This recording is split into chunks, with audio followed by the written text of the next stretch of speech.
We are told that the fire started in this green home and then quickly spread to the one right next door. And just to show you how far these flames shot from the green home, take a look at the home on the other side. The siding burned off the side of that one building. About 5 minutes ago, I was going to talk about how the roadways weren't too bad out here. Traffic was pretty much up to speed.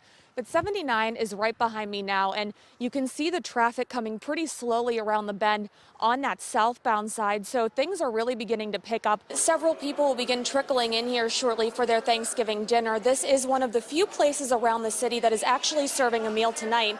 Several other locations used today to make sure all of their food was ready for Thanksgiving Day.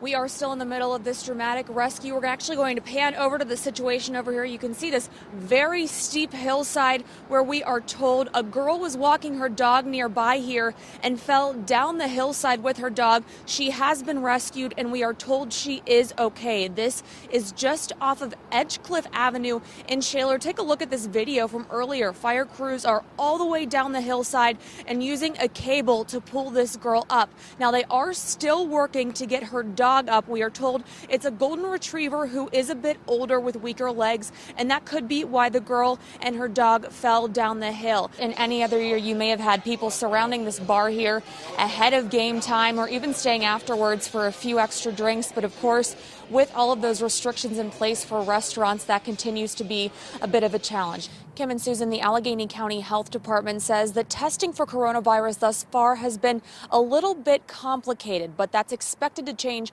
within the next week. However, on-demand testing will likely still not be available, and there will be an emphasis on high-risk patients. Ken, the good news here today is that everyone made it out safely, including pets. No one was hurt, but the damage to this building behind me is extensive. Take a look at what is left of the roof, which collapsed inward, exposing many of the third-floor units. Just a devastating scene here on Pittsburgh's north side. We are at the intersection of Beaver Avenue and Island Avenue. Investigators are still here at the scene. The accident happened around 4:30 this afternoon. You can see the ambulance down the road there. The car is right behind that ambulance. It is just completely destroyed after catching on fire after this accident. Megan, if you wanted a white Christmas, I've got some good news for you, because look around me right now. The snow's really coming down tonight.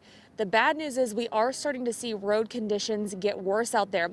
We just drove in from North Huntington. We're in downtown now, and Parkway East was getting pretty slick. We're here on Grant Street now. You can see what the roads look like here, unplowed at this point. Sources here at the scene say that the SWAT situation is over. We did hear a loud bang around 6:35 this evening, and then slowly but surely we started to see law enforcement leave the scene. A couple of SWAT personnel left and a couple of police cars left the scene as well.